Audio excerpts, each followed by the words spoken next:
Halo, selamat siang. Udah jam setengah 11 sekarang. Saya lagi nungguin anak sekolah. Anak masuk jam 10, pulang jam 11, cuma sejam ya karena kan PAUD. Terus karena emang lagi nggak masak, jadi makan di mana coba? Makan di warteg.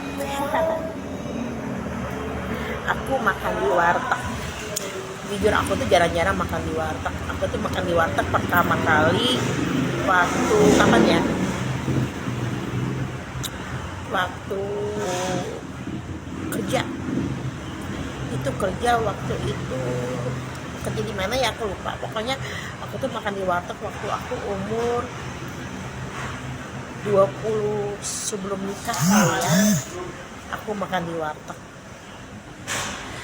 Jadi waktu itu mama papa tuh kalau buat makanan tuh emang dia tuh lebih pengennya tuh anak-anak makannya higienis. Jadi kalau di warteg katanya sih apa ya, ikan dibersihin satu baskom tuh rame-rame gitu loh. Itu mama aku yang lebih nggak suka. Emang sih kita jarang sakit sih memang, cuman karena sekarang emang kondisinya banyak banget makanan fast food yang agak-agak ngeri gitu kan, mending aku lebih suka makan rumahan. Jadi aku pilih warteg, dan wartegnya itu juga aku cari yang higienis gitu kan. Ini kayak Wibibi warteg Bumi Bahari nih, aku coba ini ya, apa namanya, spill ya.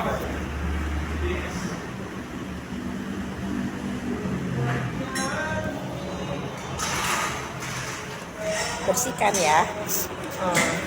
Terus aku mau ngomong juga,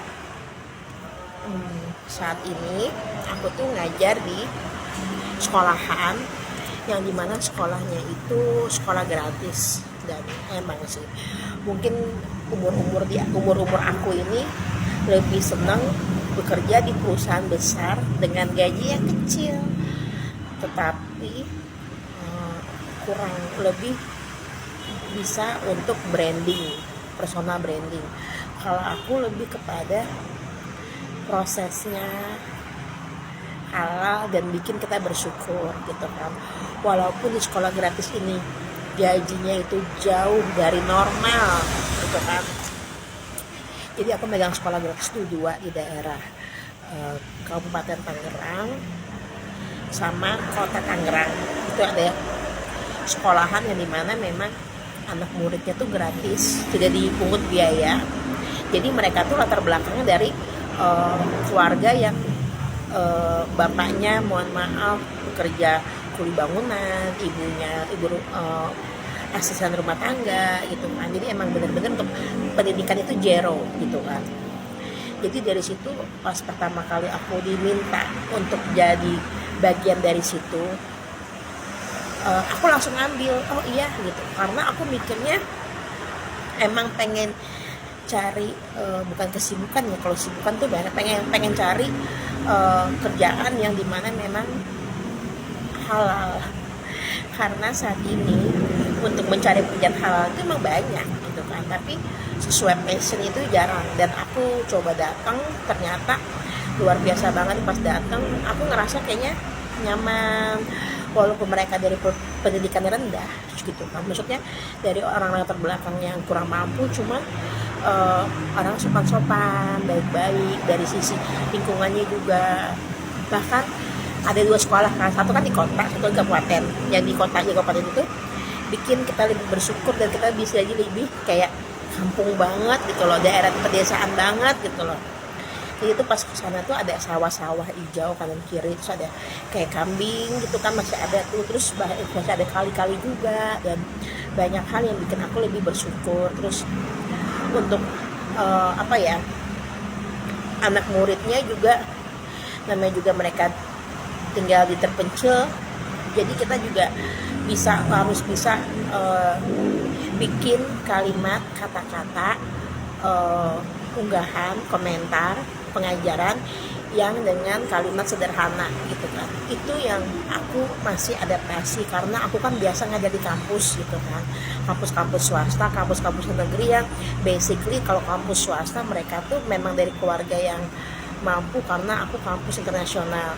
Kalau untuk kampus negeri itu orang-orang yang bekerja. Jadi tata bahasanya itu memang bagus banget gitu kan. Ya bukan bagus banget ya, lebih kepada ter terarah, terkoordinasi, terbaik ya. Sementara aku harus turun ke pendidikan dasar yang dimana basically-nya itu circle-nya itu orang-orang yang kurang gitu kan, dan aku harus bisa mengelola dari emosi, dari cara berpikir, dari apa ya, adaptasi dengan pengajarannya juga gitu kan.